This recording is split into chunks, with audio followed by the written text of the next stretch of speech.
नमस्कार दोस्तों, कैसे हैं आप सब बहुत अच्छे होंगे। तो आज के इस वीडियो में हम हल करने वाले हैं यूपी लेखपाल के पेपर में जो हिंदी व्याकरण का प्रश्न पूछा गया है उसे हल करेंगे, जो काफ़ी महत्वपूर्ण है।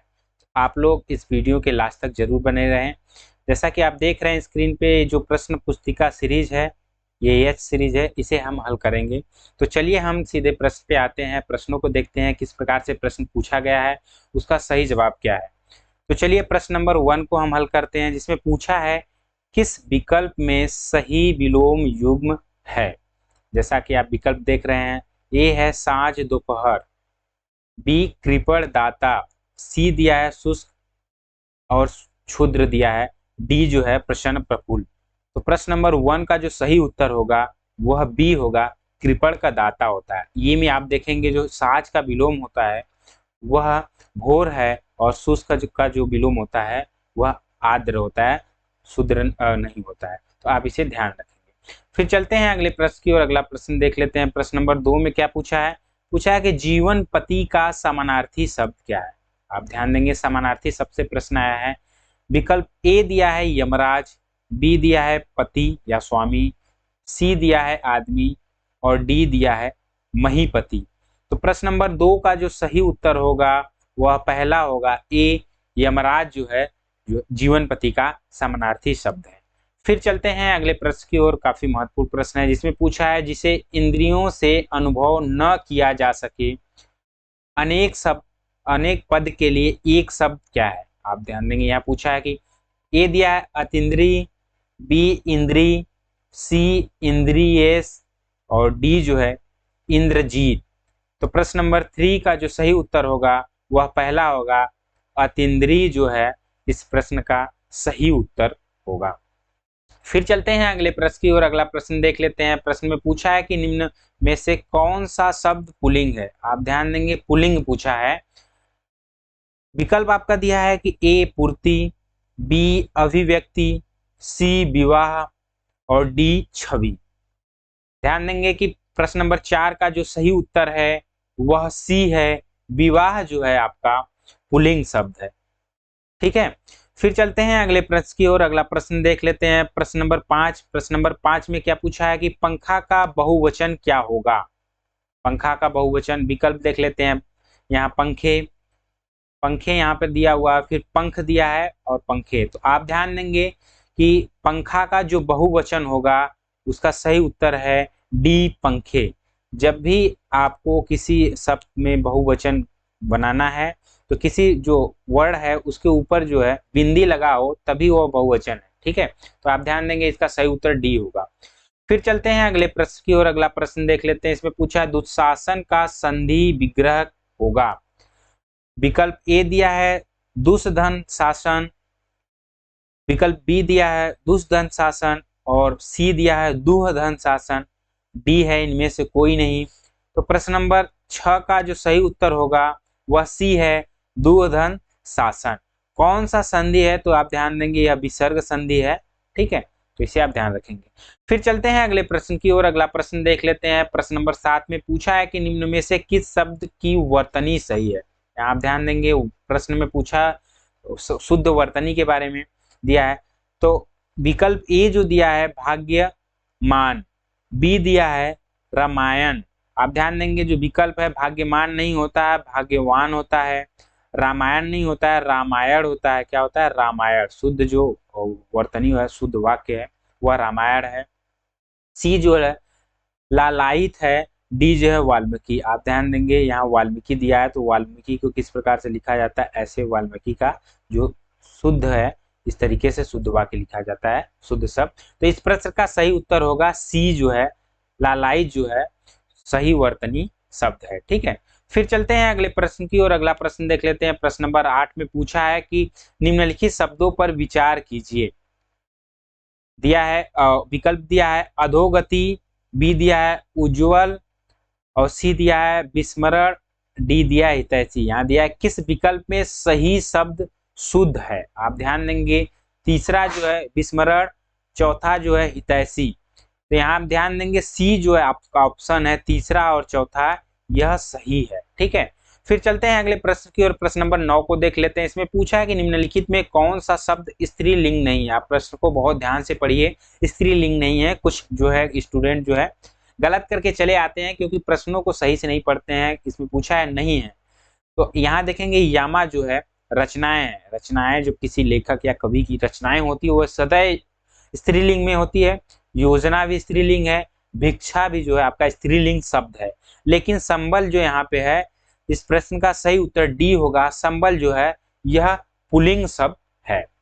फिर चलते हैं अगले प्रश्न की और अगला प्रश्न देख लेते हैं। प्रश्न नंबर 10। प्रश्न नंबर 10 में क्या पूछा है? इसमें पूछा है कि हरि मोहन को रुपए देता है, रेखांकित में कौन सा कारक है? आप ध्यान देंगे कारक के बारे में पूछा है।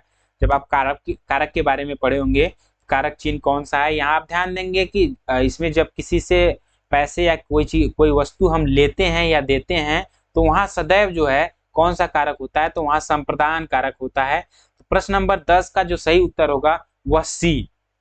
फिर चलते हैं अगले प्रश्न की ओर। प्रश्न नंबर 11 को देख लेते हैं। पूछा है कि अरूढ़ शब्द का अनेकार्थी क्या है? आप ध्यान देंगे अरूढ़ का अनेकार्थी पूछा है। अनेकार्थी का मतलब होता है यहाँ पे कि एक शब्द का कई अर्थ, ठीक है। तो यहाँ आप ध्यान देंगे कि अरूढ़ का जो एक अर्थ होता है सूर्य, आप ध्यान देंगे सूर्य होता है। तो यहाँ आप देखेंगे विकल्प ए में भी सूर्य है, बी में प्रातःकालीन सूर्य है और सी में भी सी में नहीं है, तो सी तो ऐसे ही गलत हो गया और डी में है। फिर दूसरा क्या होता है? दूसरा जो अर्थ होता है अरूढ़ का वह सिंदूर होता है। पहला जो है जैसे अरूढ़ोदय होता है, अरूढ़ोदय का क्या होता है? सुबह का जो उदय हो रहा है वह सूर्य, तो यहाँ होगा बी इसका सही उत्तर होगा प्रातःकालीन सूर्य। और दूसरा जो होता है सिंदूर, तो जो विकल्प बी है प्रश्न नंबर 11 का वह सही उत्तर है, ठीक है। फिर चलते हैं अगले प्रश्न की ओर। प्रश्न नंबर 12 को देख लेते हैं। इसमें पूछा है आज की सभा में अनेकों लोग उपस्थित थे, वाक्य के किस भाग में अशुद्धि है? आप ध्यान देंगे कि अनेकों, यहाँ 12 का प्रश्न नंबर सी जो है यह अशुद्ध है। कैसे है? क्योंकि अनेक जो होता है, अनेक वह खुद ही अपने आप में बहुवचन है, इसलिए अनेकों नहीं होता है। कभी भी जब भी प्रयोग होता है किसी वाक्य में तो अनेक का प्रयोग होता है, क्योंकि अनेक ही जो है वह बहुवचन होता है, अनेकों नहीं होता है। तो प्रश्न नंबर 12 का जो सही उत्तर होगा वह सी है। चलते हैं अगले प्रश्न की ओर। प्रश्न नंबर 13 को देख लेते हैं। इसमें पूछा है कि निम्नलिखित में तत्सम शब्द है। आप ध्यान देंगे आंसू दिया है, तो आंसू का जो तत्सम होता है वह अश्रु होता है। आंख, बी, जो बी विकल्प दिया है आंख का अक्षी होता है। क्या होता है इसका तत्सम जो होता है? अक्षी होता है। आशीष दिया हुआ है, तो आशीष का तत्सम क्या होता है? आशीष जो है इसका तत्सम होता है। तो प्रश्न नंबर 13 का जो सही उत्तर होगा वह डी होगा अक्षर। अक्षर जो है यह तत्सम शब्द है। अक्षर का जो तद्भव होता है वह आखर होता है। क्या होता है? आखर। तो इसे आप ध्यान देंगे प्रश्न नंबर 13 का जो सही उत्तर है वह डी है। फिर चलते हैं अगले प्रश्न की ओर। प्रश्न नंबर 14 को देख लेते हैं। प्रश्न नंबर 14 में क्या पूछा है? पूछा है कि निम्नलिखित में कौन सा वाक्य अशुद्ध है? आप ध्यान से पढ़ेंगे अशुद्ध वाक्य आपके जो है प्रश्न में पूछा है। यहाँ आप ध्यान देंगे पहला विकल्प है कि उसे मृत्यु दंड की सजा हुई। आप ध्यान देंगे मृत्यु दंड, दंड जो है खुद में ही सजा है, तो यह जो है ऑप्शन एक जो है आपका यह क्या हो गया? यह गलत हो गया। अशुद्ध वाक्य का यहाँ चयन करना है। विंध्याचल पर्वत पर घने जंगल है, विंध्याचल पर्वत पर घने जंगल है, तो विकल्प बी जो है आपका यह सही होगा, शुद्ध वाक्य है। यहाँ आप ध्यान देंगे तीसरा विकल्प क्या कह रहा है? तीसरा जो विकल्प है इसमें पूछ है कि यहाँ शुद्ध भैंस का दूध मिलता है, तो यह अशुद्ध वाक्य है। इसका शुद्ध वाक्य क्या होगा? यहाँ भैंस का शुद्ध दूध मिलता है, लेकिन यहाँ पूछा है कि यहाँ शुद्ध भैंस का दूध मिलता है, तो यह अशुद्ध वाक्य है। फिर चौथा क्या है विकल्प? मेरे को उससे बात करना पसंद नहीं है, तो ये भी अशुद्ध वाक्य है। अब हम प्रश्न को विकल्प को देखते हैं क्या पूछा है, पहला और तीसरा। बी कह रहा है पहला, तीसरा और चौथा। सी जो कह रहा है यहाँ बी पहला, तीसरा और चौथा। यहाँ बी जो विकल्प है पहला, तीसरा और चौथा, इस प्रश्न का सही उत्तर होगा अशुद्ध वाक्य, ठीक है। फिर चलते हैं अगले प्रश्न की ओर। प्रश्न नंबर 15 को देख लेते हैं। 15 में क्या पूछा है कि खग जाने खग की ही भाषा का अर्थ है। यहाँ आप ध्यान देंगे विकल्प ए दिया है पक्षियों की भाषा जानना, बी दिया है समान प्रवृत्ति वाले ही एक दूसरे को सराहते हैं, सी दिया है पक्षी अपनी भाषा स्वयं समझते हैं, और डी दिया है पक्षियों की तरह बोलना, ठीक है।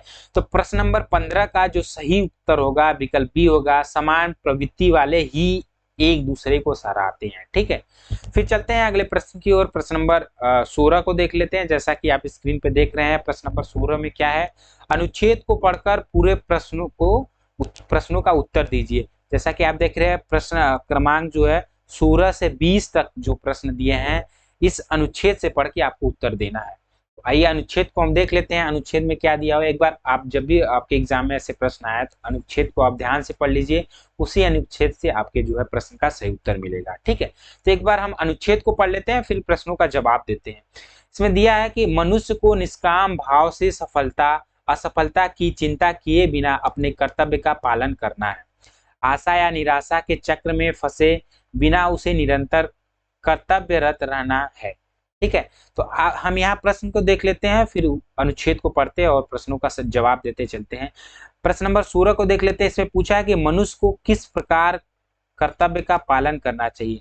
निष्काम भाव से सफलता असफलता की चिंता किए बिना, या आशा निराशा के चक्र में फंसे बिना, या उपयुक्त सभी। जैसा कि आप यहाँ देख रहे हैं, यहाँ हमने पढ़ा निष्काम भाव से असफलता और सफलता की चिंता किए बिना, चक्र में फंसे बिना निरंतर कार्य करना चाहिए।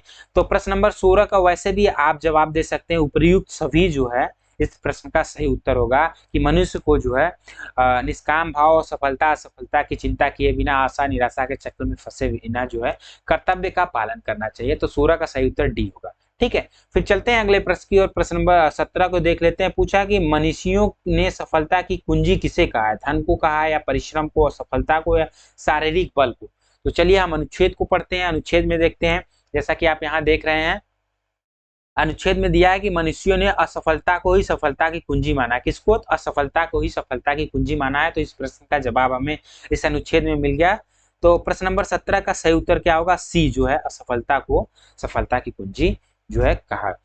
फिर चलते हैं प्रश्न नंबर 18 की ओर। इसमें क्या पूछा है? असफल व्यक्ति क्या अर्जित करता है? अपयश, अनुभव की संपत्ति, धन दौलत, या आशा के पुष्प। तो चलिए हम अनुच्छेद को पढ़ते हैं। अनुच्छेद में दिया है इसमें इस प्रश्न नंबर 18 का सही जवाब दिया है, इसको देख लेते हैं।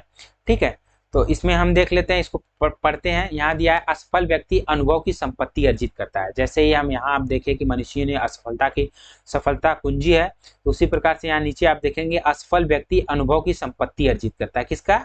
अनुभव की संपत्ति। तो प्रश्न नंबर 18 का भी सही जवाब मिल गया। क्या होगा? प्रश्न बी जो है, विकल्प बी जो है इसका सही उत्तर है, अनुभव की संपत्ति जो है अर्जित करता है। चलते हैं अगले प्रश्न की ओर। प्रश्न नंबर 19 को देख लेते हैं। प्रश्न नंबर 19 में क्या पूछा है? जीवन की सार्थकता किसमें है? हर समय सोते रहना, बहुत सारा धन कमाने में, या कर्तव्य मार्ग पर चलने के आनंद में, या दूसरों को अपने काम निकालने में। तो चलिए हम अनुच्छेद को पढ़ते हैं। अनुच्छेद को हम देखते हैं, उसमें क्या पूछा है। यहाँ हम देख लेते हैं अनुच्छेद को। इसमें पूछा है लाभ चिंता के किए बिना कर्तव्य मार्ग पर चलते रहना, जो आनंद एवं उत्साह है उसमें ही जीवन की सार्थकता है। आप ध्यान देंगे, यहाँ है इसका जो होगा सी होगा, कर्तव्य मार्ग पर चलने के आनंद में जो है जीवन की ही सार्थकता है। तो चलिए अनुच्छेद का जो अंतिम प्रश्न है 20वां, उसको देख लेते हैं। क्या पूछा कि कैसे व्यक्तियों का जीवन धीरे धीरे बोझ बन जाता है। आप ध्यान से पढ़िए प्रश्न को। इसमें जैसा कि विकल्प देख लेते हैं, जो असफलता होने पर दोबारा प्रयत्न नहीं करते हैं, जो परिश्रम से जी चुराते हैं, जो नित्य व्यायाम नहीं करते हैं, जो धन दौलत नहीं कमाते हैं। वैसे भी इस प्रश्न का जवाब दे सकते हैं, लेकिन आप इस अनुच्छेद को पढ़ के भी जवाब दे सकते हैं। जैसा कि यहाँ देखेंगे, इसमें दिया हुआ है, हम पढ़ लेते हैं अनुच्छेद को। उसमें जीवन की सार्थकता, ऐसे जीवन सफल नहीं होते। यहाँ आप ध्यान देंगे, यहाँ आपका दिया हुआ है। ठीक है, तो चलिए इस प्रश्न का सही जवाब देख लेते हैं। कैसे व्यक्तियों का जीवन धीरे धीरे बोझ बन जाता है। तो इसका विकल्प ये होगा, जो असफल जो है दोबारा प्रयत्न नहीं करते हैं, वह उसके जीवन का बोझ बन जाता है।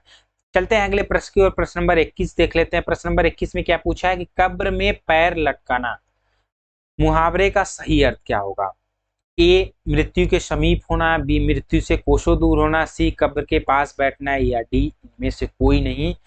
कब्र पर पैर लटकाना का जो सही उत्तर होगा, सही मुहावरा का अर्थ होगा मृत्यु के समीप होना, यानी कब्र में पैर लटकाना। ठीक है, चलिए अगले प्रश्न की ओर चलते हैं। प्रश्न नंबर 22 को देख लेते हैं। प्रश्न नंबर 22 में क्या पूछा है? पूछा है कि निम्न में सलाका का तद्भव रूप क्या होगा? सलाका का विकल्प ए श्लेष, बी सलाई, सी सलाका, और डी सिलाई। तो सलाका किसे कहते हैं? सलाका जो है वह सलाई को कहते हैं। सलाका जो तत्सम शब्द है किसका, सलाई का, सलाई जो तद्भव है। तो इस प्रश्न का सही उत्तर क्या है, बी जो है सलाई। चलिए अगले प्रश्न की ओर चलते हैं। प्रश्न नंबर 23 को देख लेते हैं। इसमें पूछा आनंद शब्द का उचित पर्यायवाची क्या होगा। आनंद का पर्यायवाची, तो आप चारों ऑप्शन देख लेंगे। आनंद का क्या होता है, आनंद का मोद भी, हर्ष भी होता है, अचल नहीं होता है, अचल का पर्वत होता है। प्रमोद भी आनंद का जो पर्यायवाची है, आमोद भी आपका आनंद का पर्यायवाची, उल्लास भी आनंद का पर्यायवाची है, लेकिन साल नहीं है, यहाँ आप ध्यान देंगे, तनुज नहीं है, अचल भी नहीं है। तो इस प्रश्न का सही उत्तर क्या है, सही जवाब जो ए होगा, मोद और हर्ष जो है वह आनंद का पर्यायवाची शब्द है। फिर चलते हैं अगले प्रश्न की ओर। प्रश्न नंबर 24 काफी जो है कि अच्छा प्रश्न है, जैसा कि आप इसे देखते ही इस प्रश्न का सही जवाब दे दिए होंगे, एग्जाम दिए भी होंगे तो उसका सही जवाब आप तुरंत दे दिए होंगे। कौन सा समास है, इसमें पूछा अपना पराया में। जैसा कि आप देख रहे हैं बीच में जो है यहाँ एक दूसरे का विलोम भी है और यहाँ बीच में डैश है, तो कौन सा समास है, तो ये सीधा ही आप देख लेंगे इसका सही जवाब क्या होगा, द्वंद्व समास है। चलते हैं अगले प्रश्न की ओर। और इस सेशन का, इस क्लास का जो है अंतिम प्रश्न है, काफी महत्वपूर्ण है। जैसा कि आप देख रहे हैं इसमें दिया है कि निम्नलिखित में से संधि विच्छेद का चयन कीजिए। आप ध्यान देंगे विकल्प ए जो है पत्र धन अलय, तो यहाँ पत्र धन अलय नहीं होता है, जब भी होता है आलय होता है, तो यह गलत है। मरण धन असन्न नहीं होता है, मरण धन आसन होता है, मरणासन होता है, ठीक है। फिर आप ध्यान देंगे वीरंगना, यहाँ आप इस प्रश्न का सही उत्तर होगा वीर धन अंगना, क्योंकि यथाधन अर्थ नहीं होता, यथाधन अर्थी होता है। क्या होता है, यथाधन अर्थी होता है। तो प्रश्न नंबर 23 का जो सही उत्तर है वह सी है, ठीक है। तो हमने जो है आज की इस क्लास में यूपी लेखपाल में जो पूछा गया 25 क्वेश्चन हिंदी के व्याकरण से थे, उस प्रश्नों को हल किए। आप लोगों जो है कि यूपी लेखपाल में जो पूछा गया है जीएस जीके के क्वेश्चन को, तो उसे भी हल करा दिया गया है। तो डिस्क्रिप्शन लिंक है, वहां जाकर आप उस वीडियो को देख सकते हैं। फिर मिलते हैं अगले क्लास में अगले और प्रश्नों को लेकर, तब तक के लिए नमस्कार।